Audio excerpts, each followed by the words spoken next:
The moon was so beautiful that the ocean held up a mirror. Selûne is the goddess of the moon, of the stars, of navigation, wanderers, seekers, and of non-evil lycanthropes. She is also known as the Moon Maiden, as Our Lady of Silver, as the Night White Lady, and as Moon Mother. In the Farsi marshes near Cormier, she is known as Bright Nidra, and among the Bedouin people of the Anorak Desert, she is Ilah. Selûne represents benevolence within chaos, as a comforter and a protector of those enshrouded in darkness. Selûne's appearance, nature, and mood all change with the phases of the moon. She may appear as an ivory-haired and dusky-skinned woman of long, graceful limbs and verdant green eyes, or sometimes as a slender, ethereal young woman of dark hair and eyes, whose diaphanous robes trail motes of moonlight, or as a matronly broad woman of grey-streaked hair and kind mannerisms. Sometimes she is joyous and magisterial, sometimes gentle and motherly, sometimes withdrawn and melancholy, and sometimes cold and merciless to her foes.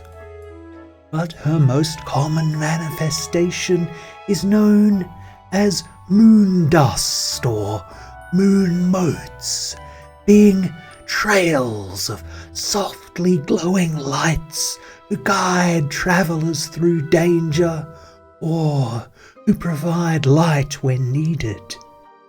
These luminous orbs sometimes exude a radiant, pearly liquid known as drops fallen from the moon. This substance is highly valued to the faithful, and it has been known to grant dark vision overnight, as well as bestowing the benefits of a full night's rest without requiring sleep. Many believe that the moon itself is Selûne, watching over the world, and the stars that trail behind it to be her tears of joy and of sorrow. In the beginning, after the creator god Lord Owl designed the material plane, there was naught but primordial chaos, from which was born two sisters, parts of the same dualistic entity known as the two-faced goddess, or as the sisters who were one. They brought order to the chaos, creating the world and all of the other celestial bodies in the night sky, thus giving rise to a second goddess, Chauntea, who represented all matter in realm space and who worked beside the twin-natured goddess to create life. Thus Chauntea asked for light, for fire, and for warmth, so that life may flourish. This seemingly simple request divided the sisters of light and darkness, such that they began to war within themselves, whether to grant Chauntea's request or to simply be content with what life can survive in the darkness.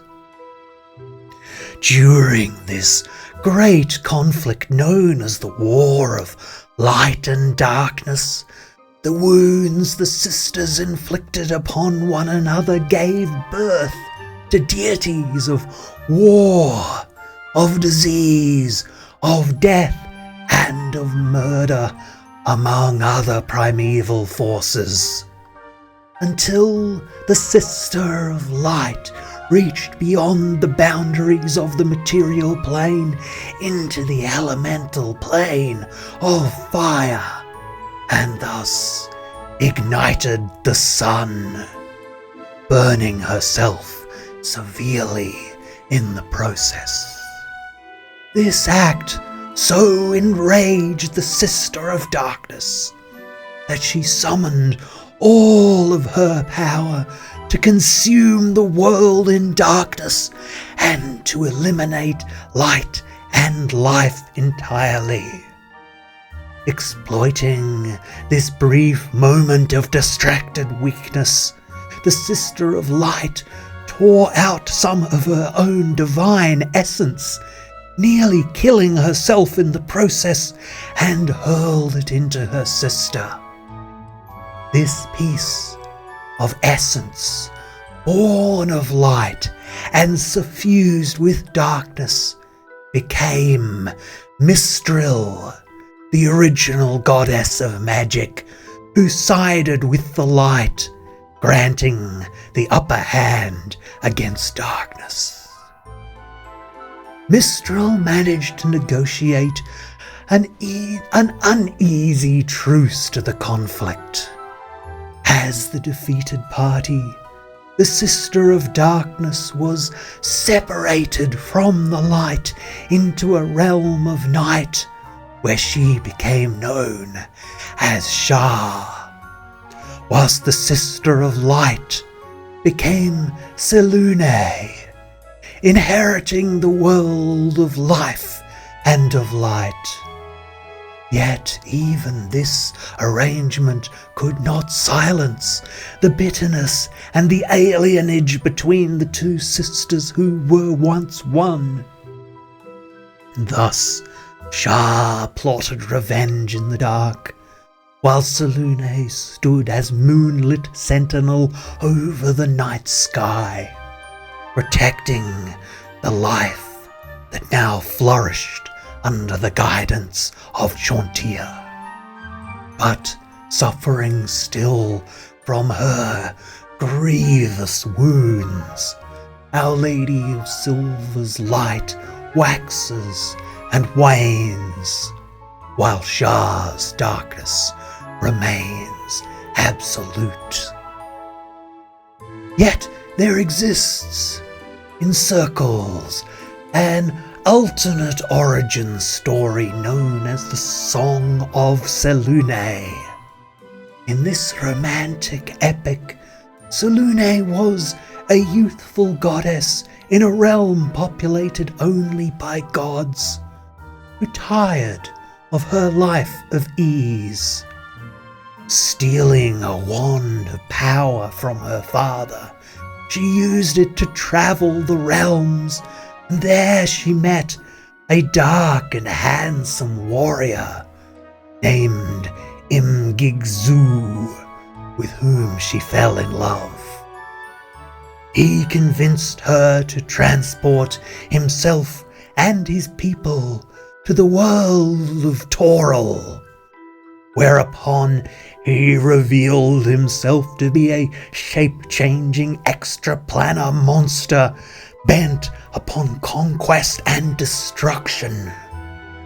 Seizing the wand of power, he would have slain Selûne if not for the intervention of a young wizard by the name of Ostus Agrava, who wove illusions to confuse the monsters long enough for Selûne to imprison Imgigzu and his ilk within a giant moonstone known as Selûne's Eye, which she gave to the wizard for safekeeping. The legend describes the clever wizard's descendants continuing to confound the imprisoned villain, who in turn bent his mastery of deception, seeking to escape and to reclaim the wand of power. But the fate of Selûne in this account is unclear. In some versions, she and the wizard returned home to the divine realm and lived happily ever after, while in others, she succumbed to her wounds and died, only to be reborn as the moon in the night sky. The Moon Maiden's behavior is predictably unpredictable.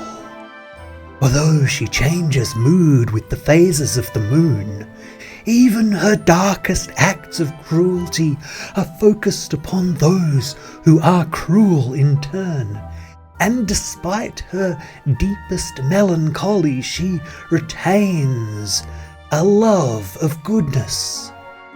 She is an altruistic goddess who is fond of bestowing gifts upon her followers and expects very little of them in return.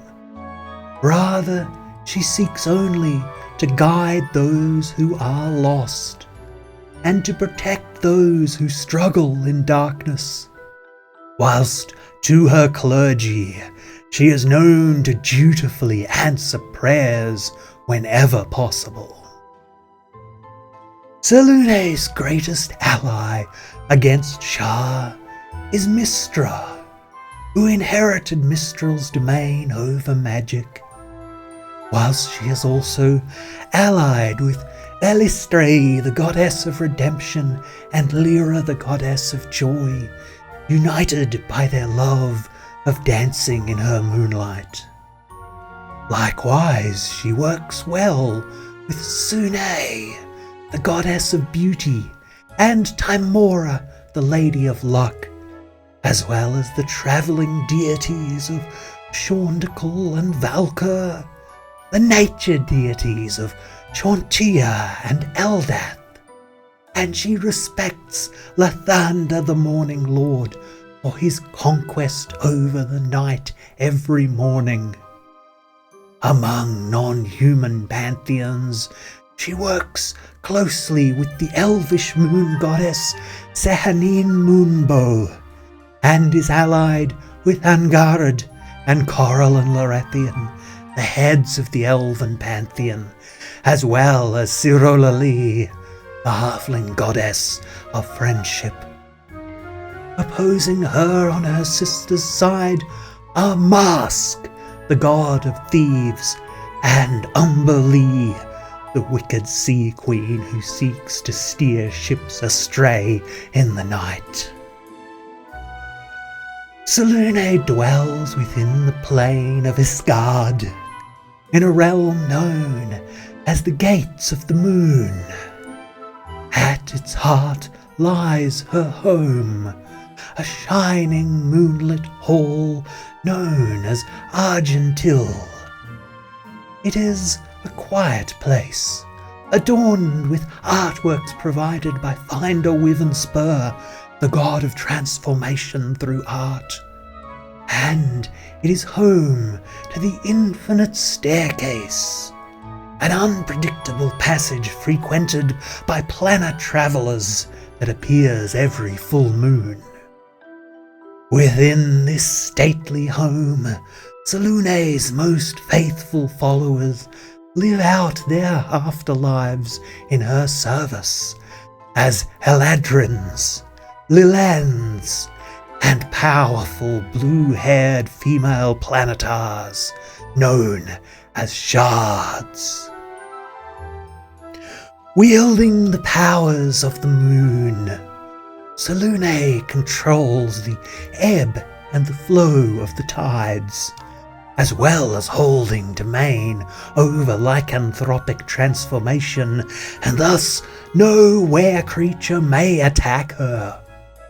She radiates a protection from evil effect with a range of 300 feet, wherein no summoned good-aligned creature may be banished whilst in turn a holy word from her will automatically banish an evil outsider. She is immune to lightning, to spells based on light effects, to illusions, to enchantments, and to charm effects. She also cannot be detected by divination magic unless she chooses to allow it. In battle, she fights with stunning prowess, wielding magic and martial skill in unison, sporting a sword made of moonlight and a mace imbued with powers reflecting the 4 phases of the moon. She only dons her glowing suit of scale mail when headed directly into battle, and thus she has been known to loan it out to adventurers working in her service. She may cast all spells except for those that affect plants or that create darkness, and she avoids necromancy unless absolutely necessary. All of her spells manifest as moonbeams that only reveal their effect when they strike the target. Meanwhile, she may also cast divinations concurrent to other spells. Selûne is also aware of any action that occurs in the open light of the moon, and she may instantly create any magic item that heals, that affects shape changes, or that bestows spells related to the moon. To aid her followers, she typically sends messengers of owls, were-dragons, song dragons, shape changers, loyal celestials, or sometimes she may simply signal her aid through the appearance of the colour blue or with moonstone gems. Selûne is an intermediate deity, much lessened from her status as a greater deity during the age of Netheril. Her alignment is chaotic good, representing a persistence of benevolence despite her changing nature.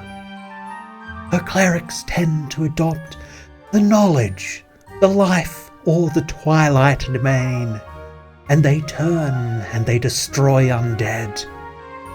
Her chosen weapon is known as the Rod of 4 Moons, and her divine casters favour a kind of heavy mace they call a Moon's Hand that follows the rules for a warhammer. It has a smooth head in imitation of a certain phase of the moon, unique to each temple. And finally, Selûnite casters pray for spells at dusk while facing the moon, when the lure of the night beckons. Followers of the Moon Maiden are known as Selûnites, and they include a very diverse group. Most common are human women, but also questers, those who are lost, astrologers, mystics, illusionists, sages, lycanthropes, those who work by night, navigators, good-aligned thieves, and many female spellcasters, especially those who are auspiciously born under a full moon. Couples pray to her for children, and her philosophy of female empowerment makes her popular with alewives, seamstresses, laundresses, and servants. Plus, her acceptance of outsiders is attractive to eccentrics, to rebels, those who care for lunatics and the infirm, and non-evil tieflings. Sailors often believe that one who mocks Selûne at sea will never complete their voyage, and even those that do not worship her will pay homage to Our Lady of Silver for protection at night or at the full moon. Even wholly wicked creatures are known to pay her lip service to be left alone in the darkness. Her popularity may be partly explained by her clear visibility in the night sky to all, but also by her teachings of compassion and tolerance, emphasizing the waxing and the waning of the moon as reflecting the phases of life, suggesting that one should never lose hope in the darkness, for joy comes after suffering as a new dawn follows the night. Selûnites also have their own terminology for types of darkness. When the moon is out, even if it is hidden, the darkness is known as moonlight, whilst darkness without the moon is named night gloom. Selûnite styles of worship are as diverse as her following, but as women outnumber men among the faithful, many rites will emphasize the contributions of women to society, whilst many female Selûnites conduct morning rituals to open themselves up to visions, to insights, and to intuitions. Offerings of milk or of wine are made to her in a silver cup placed upon an altar under the full moon. At times she may show her approval by transforming the liquid into a creeping moonlight known as moonfire that spreads outward from the altar to bless a person or an object, sometimes granting magical powers or destroying undead. Her most holy day is known as the conjuring of the second moon, and it occurs once every 4 years on the leap year day known as Shield Meet, whereupon the conflux of celestial forces allows the chanting faithful to summon Selûne's lieutenants, known as the Shards, to do the bidding of Selûnite clergy, typically by doing battle against the forces of Shah. Then, on the following dawn, one exceptional worshipper is elevated to become one of the Shards. The Moon Maiden's clergy are simply known as Selûnites, just like any other follower. They are a hodgepodge of clerics, crusaders, mystics, druids, rangers, non-magical laypersons, and good-aligned lycanthropes. They are selected for duty for their independence, or humbleness, and for their success in life, whilst remaining dutiful in their care for the lost and the lonely. Many wander the lands far and wide, spreading compassion and empowerment, whilst guiding those who suffer from lycanthropy or madness to a Selûnite temple for treatment, while others man the temples, charging very little to heal the sick and the injured, earning their coin instead through selling astrological fortunes. Yet both the itinerant and the sedentary clergy will unite to oppose the presence of evil lycanthropes.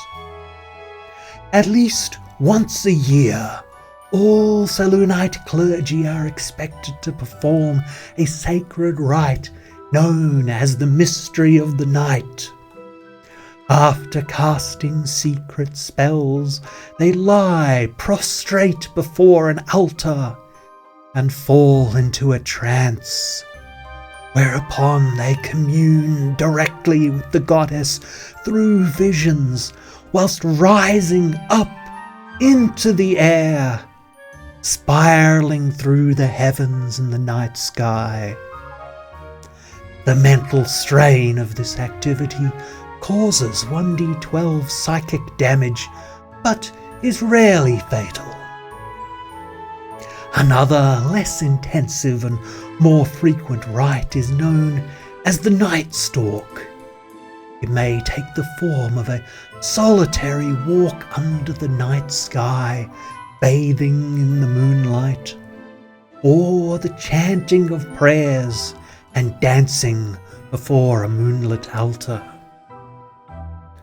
Selûnite clerical vestments will vary by temple, being sometimes simple brown robes or regular clothes with a moonstone circlet, or sometimes there will be bejeweled gowns and moonstone circlets.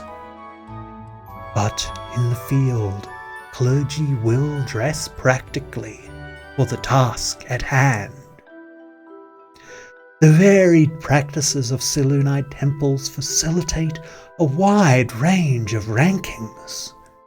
Novices begin with the title of the Called, whilst ordained clergy are known as priest or priestess, prefaced by, in ascending rank, touched, starred, moon-bathed, silver-brow, lunar, initiate, and high initiate. Higher rankings begin with the title priest or priestess of the, followed by a term traditional to each individual temple. For example, priestess of the high moonlight would indicate a senior priestess of the House of the Moon Temple in Waterdeep.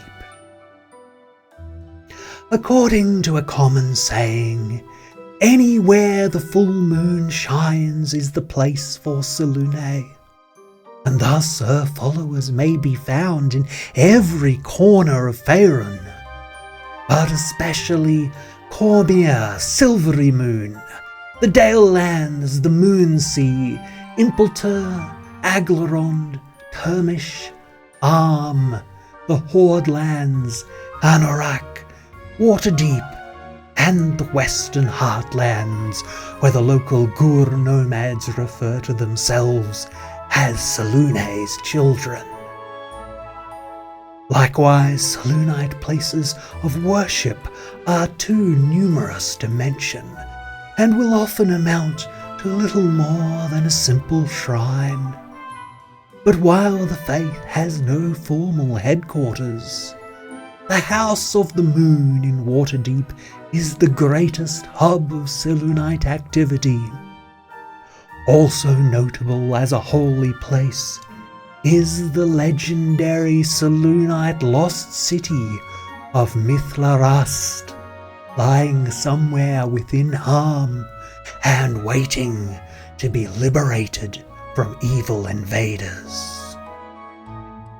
Specialty priests and priestesses are known as Silver Stars, and they work to oppose Shah, to destroy undead, to free slaves, to protect the weak, and to foster cooperation between lycanthropes and other races.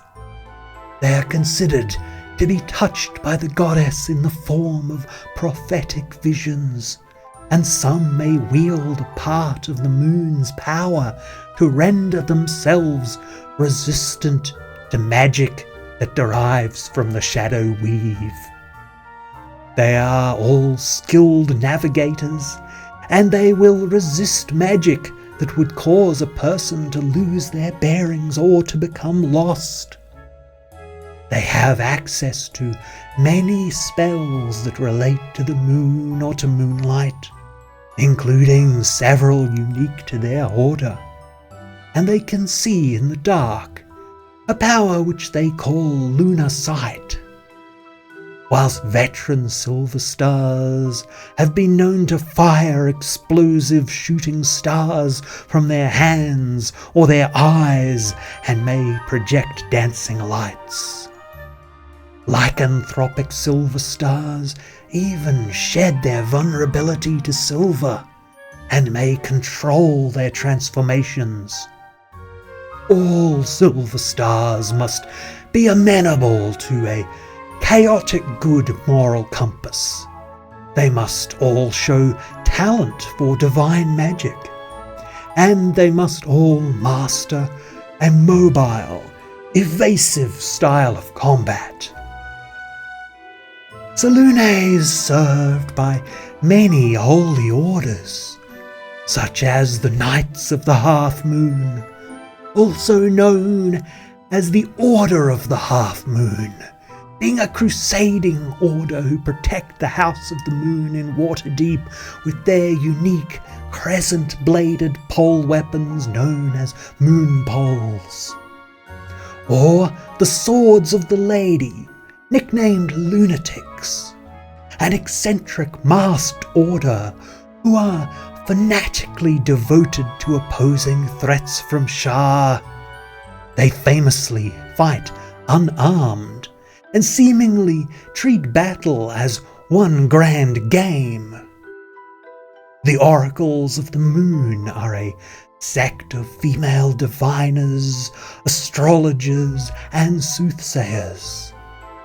The Moon Knights are an order of militant soldier priests that battle against Shah, and whose powers wax and wane with the phases of the moon.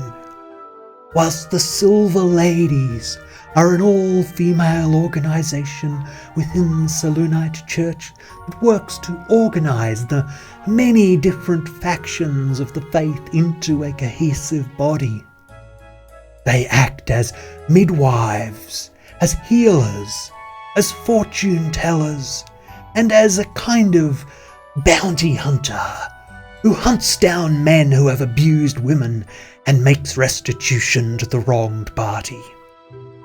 Some Selûnite orders are considered heretical by the rest of the faith, such as the Order of the Sun Soul, a monastic order who operates out of the Monastery of the Sun in Waterdeep, who worship Selûne, Sune, and Lathander all together, whilst wandering proselytizers of the Dark Moon heresy claim that Selûne and Shah are in fact one and the same. In my world, when the gods fell silent, the skies grew briefly dark as the night was lit by the moon alone.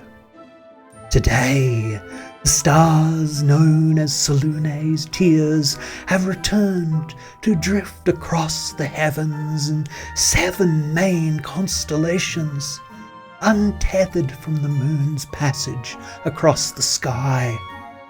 These celestial formations are named by certain heretical philosophers as the 7 Divines, and they are worshipped as the Suras, a new pantheon of gods that defy the old ways, whilst many of their followers maintain that the old gods are dead and gone. Yet the persistence of Selûne in the night sky begs many questions, yielding up fragmentary, oft contradictory explanations in the absence of gods to answer. The elvish paladin Sir Aramis, leader of the Raven's Banner Crusade, tells a tale of her journey to the surface of the moon in her quest to retrieve Selûne's wand of power. There she found the landscape to be a barren, lifeless rock, tainted with an otherworldly black ichor, and occupied only by the devil Imgigzu, whom she battled for control of the artifact.